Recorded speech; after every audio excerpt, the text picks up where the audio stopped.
Hey, what is going on, everybody? I just wanted to make a quick little walkthrough. So, let me tell you a story. I was putting together my LinkedIn content for this week. It is a Saturday. I'm loving work, and I just wanted to do a feature by feature breakdown post. I watched a lot of amazing content recently from somebody named Timothy Ricks. Definitely go and follow him over on YouTube, and also people in other industries and other spaces. Kevin Geary, Mark Szymanski, close friend of mine, in the WordPress space, they both are. And I've just been thinking, okay, of the lower code website builders, the ones that I have used, I have experimented with, what is the feature by feature breakdown of why we actually recommend the platforms that we do? And it also informs what decisions and recommendations we make for when people are just getting started on a website project. I wanted to go down and I created this post for LinkedIn, but I thought it would be explained very well in a video format why we generally recommend Webflow for most of our builds. And I have 7 different ranking factors that I'm going to kind of break down and compare them through the other most popular low code website builders. So we have Webflow, Framer, Figma Sites, and Wix Studio. I'm going to go through the 7 ranking factors and break them down one at a time. And I'm also going to screen share and show some examples of each of them as well. So let's dive on in. Okay, the first ranking factor we're going to be diving into here is HTML structure. So if you guys are, let's keep this very high level. If you guys are new to building websites, they are built on a combination of HTML, CSS, and then more complex scripts for things that you add on top, like animations, custom development, and those would be things like React, JSON, JavaScript is another popular one. But HTML is basically the backbone of how websites are built. When you use a low development interface, a low code interface, meaning you design in a UI like Webflow, Framer, Figma Sites, and Wix Studio, you are removed from the typical coding environment. And the changes that you make on that UI, the visual canvas, are what then creates a script that makes the code for you to then kind of match one-to-one what you're seeing. So you're technically removed from the environment, but you're still controlling the code underneath the hood. If that makes sense. When we talk about HTML structure in the terms of these website builders, we generally recommend Webflow because it has a cleaner structure. And when I say that, this is what I mean. Semantic HTML means it operates on a code structure that clearly defines the meaning of each element on the page. If you guys go to a web browser and you right click and you inspect the element, you're probably brought up to something that maybe confuses you a lot. It definitely does me sometimes. But when you go into there, you're going to see the code, how the website is built. You turn on the hover feature, then you can interact with everything within that web page. So for example, website really quickly and show you what I am talking about. If I right click, I go to inspect element, that is going to bring up Chrome DevTools and it allows you to see under the hood of how the website is built. We normally just use this for things like page speed insights, using Lighthouse is the majority of the time when we use this. But if you click into this hover feature right here, you can also perform against different breakpoints and just choose the responsive dimensions. I want to keep it on desktop for now. So I'm going to go into hover, clicking this arrow right here, and it's going to allow me to interact with the screen. And on the right here is going to populate the code that the section is built off of. As you can see, everything is very uniform. It starts with heading, everything is wrapped cleanly, and there's not a lot of indentation and breaking. And when I hover over an element, it's going to be able to highlight it very clearly. This button is a div, it's wrapped. As you can see the text, href, meaning it's a link button. The class, everything is very easy to define. You don't have a ton of indentation, and throughout the whole section right here, even if we expand it all the way, there's a minimal amount. It's very cleanly structured, and you can see how one component is nested inside the other. And when we hover over it, you can see exactly how it minimizes down to the smallest element. This is a Webflow site. If I go to the frame comparable, pull up one, so this beautiful website. If I go into preview mode right here for Nitro, again, beautiful design. I highly recommend you guys check out the Framer template marketplace. It is just a stunning array of great visual design.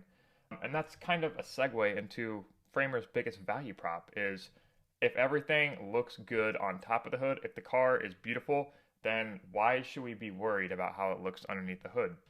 This is why. So if I go to inspect, same as we did right here, I can see a lot more code elements. So if I go and interact, I go back to the hero section here, and I go back to the desktop breakpoint. I hover in and I click into anything. I'm seeing a lot more code. I'm seeing a lot of queries. I'm seeing a lot of indentation and segmentation. Not everything is inside each other. There's a lot of absolute positioning, meaning things are anchored to, things are not nested within one another. They're anchored to just the desktop in and of itself, meaning that it's not as responsive. It's not built on REMs, which is something else we'll talk about. It's just not as robust, and there's a lot more code that each time you load the site is going to have to pull up. So Framer out of the box is quite performant and it loads very quickly, but you have all the stuff underneath the hood that would indicate otherwise. So in terms of scalability, if you want to build a lot of pages onto your site, it's not the best recommendation for that use case. The other two here, Figma Sites and Wix Studio, generally the same principles, not as clean HTML, not as clean segmentation in those lines of code, and that's why it's not our recommendation. Down to our next ranking factor, we have REM. So if you guys don't know what REM is, it is root of as a measuring standard in web design. It is basically 16 pixels is each one REM unit, and it scales proportionally to the default browser or the default font size that the user has installed on their browser. So for example, some people, you guys know, in Google Chrome you can go in and choose a preferred font size or font weight, or even the customized font that you want to add that it'll pull from in the script. You can also do that on your iPhone, works in a similar way. But root of M is just the gold standard for responsive design, but size that the user is viewing it on.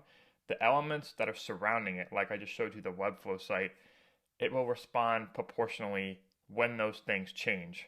So even if it is a higher pixel font size that the user's preference views on, it won't be out of proportion or out of containment, because the rest of the units on the website, the rest of the div blocks, the rest of the classes will respond in according to how the text is sized, no matter which viewpoint is breaked on. So for example, I'm going to pull up one of our Webflow projects right here, and we are just in the designer mode right now. But what I'm going to do is I am going to go into our style guide that we go in and develop. Actually, I'll go into the variables panel. So I am going to go to our style guide template page, and you guys are going to be able to see exactly what I am referencing here. Webflow very easily allows you to set REM spacing sizes for all of the default text sizes on your browser. And this is for semantic headings, these are for HTML headings, and these are for classes that you can also apply to each text. So keeping this simple, for your semantic headings, meaning your HTML headings, you can set a default REM spacing size. You can also use all these other units of breakpoints, but we stick with REM sizing because it scales the best in proportion to the browser it's being viewed on. We do that across all 6 of our heading classes. We do that for our different body fonts. We have a large font size, as you can see right here on the right. The large font size class, 1.625 rems. The medium size class, 1.25 rem. The regular size, 1 rem, which is normal, 16 pixels. That's about the size we recommend as a minimum for most default body text on a website. Small text, these are things we use for things like tags, descriptions, very small elements like tooltips as well, things that don't have to be the default body size. 7.75, and then tiny all the way here at the bottom is 0.5 as well. So we keep those about the same. Text weights we can also customize, and those don't affect the REM spacing, so we can really customize the presentation of the text based on where it's displaying. If we go into these other website builders, all of their text sizes and styles are going to be built on pixels. Pixels is not as fluid responsive. You can only anchor it to certain edges on the screen when it comes to responsive design. And as you guys know, with responsive design, every screen is a little bit different. So each of these 3, the only question mark here when it comes to REM spacing is Framer, because as I'm about to show you guys, it can actually use REM spacing, but only for typography, not for other elements like div blocks, min and max widths, padding, etc. We cannot use REM spacing, but in Framer here, we can actually make text styles. As you can see, this subheading style is body style large. And if we go to our assets right here and we go to our text styles, we can see all the ones we have made. If we go down to this body large text style, you can see all of them are scaling based on rem sizing. And it's really cool to see as we change those, how it changes across different breakpoints. So props to Framer for getting that done. Again, I would love to see it worked across the rest of these platforms in terms of building more responsive, accessible websites. But for now, Webflow is the only one that lets us take full control of using rems in our design. Our third ranking factor is going to be margin, this one right here. And margin, as you guys, it's more of a vanilla basic term. You guys have probably heard it when related to web development concepts, is that it lets you control spacing globally without wrapping elements in extra divs. So when you're constrained to only using pixels, you have to set those in relation to viewport. You have to set those in relation to the edges of the screen in terms of responsiveness. So what I mean by that is if I pull Webflow back up here again, when you go back to each of our text styles and how we go in and customize those to be fluid responsive, you guys can see that we have in this right CSS panel right here, we can control the bottom, we can control the margin, we can also control the padding of each right here. So if I go to our heading styles here at the top, you guys are going to see that there's going to be a little bit of margin and spacing for each of them. And there's a reason for that. For these, we can set top and bottom margin because the casing on letters is not always uniform in the same size. So you might get some overlap when you start to have multi-lines of text, and setting the margin spacing between lines of text and also between other elements becomes increasingly important because not all fonts, not all elements, not all spacing structures are built the same way. So that's why this is important. Wix Studio, it gets a green check right here because they actually do allow that. Out of all these things, it's probably, out of all these platforms, probably my least favorite. We built 3 sites over there just strictly for the client ease of access and the use of it moving forwards, and also the familiarity of them having an outdated Wix site. It was a lot easier to transfer over to Wix Studio. So for those reasons, Wix Studio gets a point, but for all of these other ones, it's hanging at the bottom of the barrel. Our fourth comparable point is going to be variables. So if you guys aren't familiar with what variables are, they're similar to a CSS reference sheet, but like 10 times more powerful. So it means when you load a web page, it only has to pull from the styles once or fewer times if you designed it correctly. And that way it's not loading a ton of unique styles for every single element on the page on each browser load. So for example, if I pull up Stratford's website project again, and we open our variables panel, we can set variable modes and variable groups. So we have multiple variable collections, groups. You can go in and add as many as you want, and then you can group different variables within them. So we have one for our primitives, meaning these are what all the other collections pull from. We can set things like the colors. We have all of our brand colors within here, and we really want to be extensive with these so that we can pull from them and group them later on. We can set different opacities and things like that. And then when we go to our color schemes, that's when we can group them and attach color schemes to each larger section on the website. So for example, if I go back to this careers page, which we just finished this morning, what we can do is we can change the default style of a section based only by adding a combo class to it. So as you guys can see here at the bottom in this contact section, we can just add a different color scheme class onto it because each of these elements is tied to a relational class. So all we have to do is hit backspace and it'll change it to a white background. If we go to color scheme 3, it'll completely change it to black, and then if we change the form within it, it'll change the text back to being dark. If we hit Control Z and we go back to color scheme 2, it'll change it to gray. And if we change to color scheme 5 or 6, it'll go to white and blue, and then we can change the background color after that. So having variables allows you to pull from a single reference of styles that you can then apply to bigger areas on your website.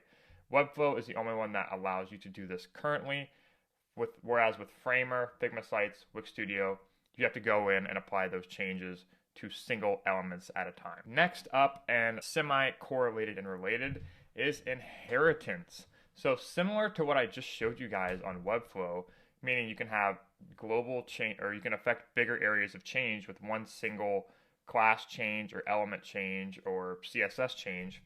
Webflow is the one that lets you make small inputs to generate bigger outputs in terms of changing the design, the layout, the structure of your website. Framer, Figma Sites, and Wix Studio do not currently allow for this because, say, if I, for example, when I go in and I change a style on a bigger body, so we have our section div right here, and if I if I adjust the CSS style for this section on text and I change it to a different color, so if I go to this header section right here and I want to change the CSS style for the text of all the elements within this section div, as you guys can see, if we expand the section, we have our padding div, we have our container div, we have our spacing div, and we have all of our elements within this grid right here. So again, as you guys could kind of reference when I showed the initial Webflow website, it's so easy to see how these things are built because they just scale down and you can easily pick out each component within it. If I go to the bigger class here, zoom out, if I want to change the color of this text, all I have to do is zoom out and say, okay, if all these text elements I want to change the color of, I can just go to the right in the CSS panel. I can change it to maybe a slightly darker color, just like that. And as you can see, it changes. Or I can just go all the way white just so I can let you guys see the change. But basically, if text style changes are not made at a more micro level, so we already have text styles set within this button, which is inside this section, so that would not change. But for things that don't have a predefined CSS style for all of these headings or typography within them, we can just zoom out and make those changes on a more zoomed out granular level and not go through and have to change every one. If we were operating inside Figma Sites, Wix Studio, or Framer, we would have to go in and do these one at a time, mano a mano.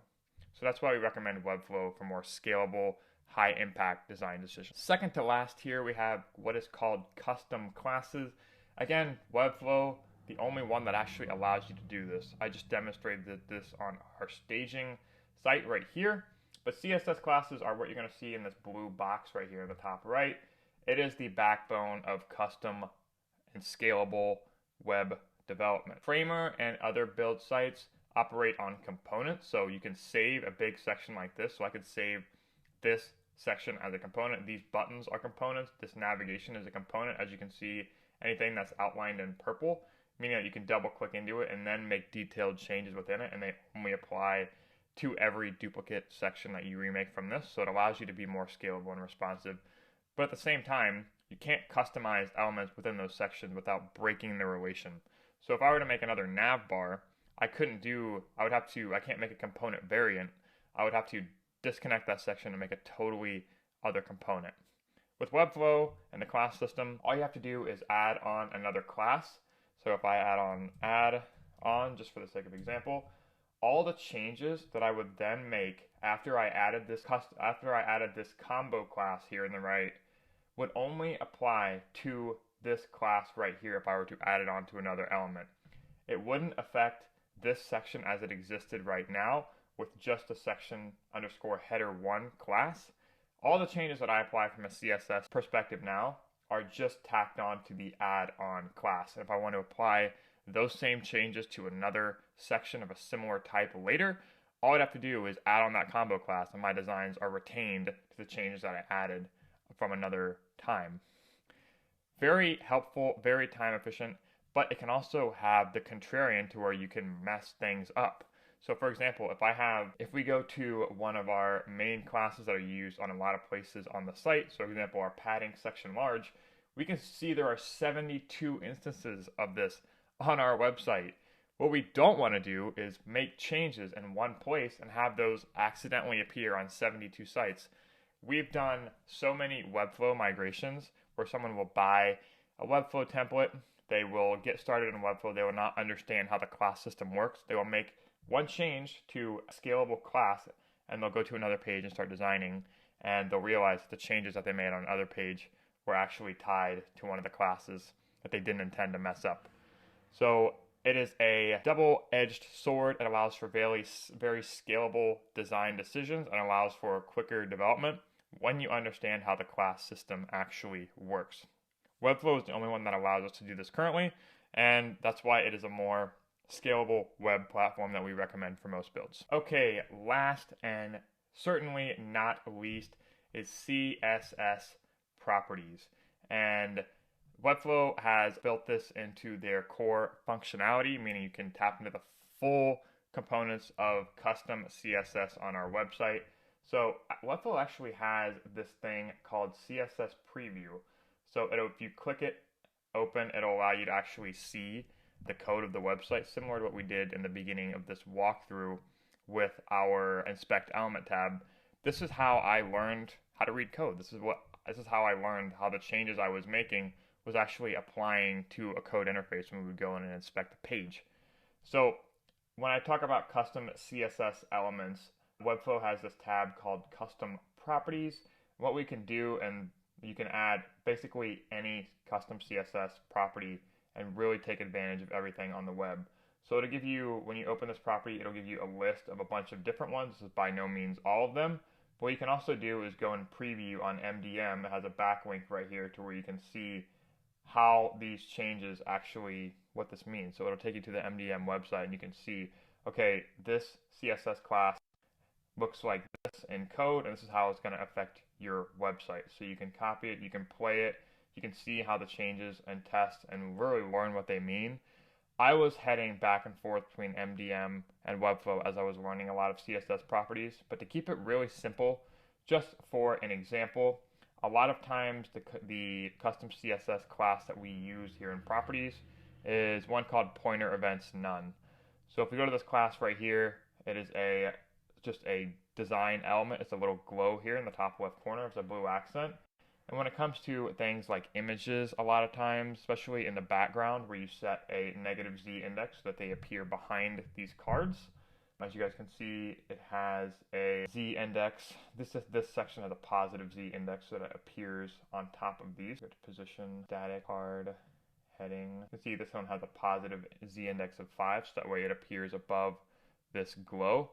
But if we go back to the glow right here, we can add a custom property, one called pointer events none. So what this does is this will set basically it means the mouse can't interact with it, it can't click within it. A lot of times you guys will see on browsers, you can actually click into an image and drag it around. Even if you're not in development mode on a website, you can just do that on the front end. It'll disallow that from happening. So even if this was above, if we made a mistake in development, this appeared on some browsers to be above these cards, it wouldn't matter because the mouse would pass right through it. Best practice is to add that in as many places as possible. And if we preview it on MDN, you can see what it means, probably explain it a lot more succinctly than I can. It basically means that the pointer events CSS property sets under which circumstances, if any, a particular graphic element can become the target of pointer events. So we do not want people to click on this glow right here, so then we set the pointer event of none to make sure that that doesn't accidentally happen. Webflow currently is the only one that allows you to tap into CSS properties and also use CSS preview to see how the changes you're making in the visual design interface are translating over to the web. So that is a quick little overview of why we genuinely recommend Webflow for most of our soup to nuts build projects. There are use cases where these others are helpful. Framer is great and we use it for small, unscalable sites, for landing pages, things that don't need to have a ton of complexity. Figma Sites we've used for brand guidelines and things that need next to zero developmental complexity or scalability. They don't need CMS. They're just 100% for efficiency. So something native to Figma that we want to add just a little bit more touch onto. It's basically a one step above Figma prototyping. And Wix Studio, if a client is coming from a native Wix interface, there are some advantages in keeping stored data native to that platform. And it's also very accessibility friendly, not accessibility friendly, but it's very client accessible from making updates. The form submissions work very well out of the box. There's e-commerce out of the box. It's very price friendly as well. So, and they also have hosting and other e-commerce events features that can be booked in, all native to the Wix platform. So not to drag it through the mud too much, but there are different advantages for each of these platforms. But in terms of a custom website development where you want the combination of scalability and also good design, Webflow is my recommendation for these reasons. Thank you all for watching. Please like and subscribe if you found this video helpful. And without further ado, I will see you next time.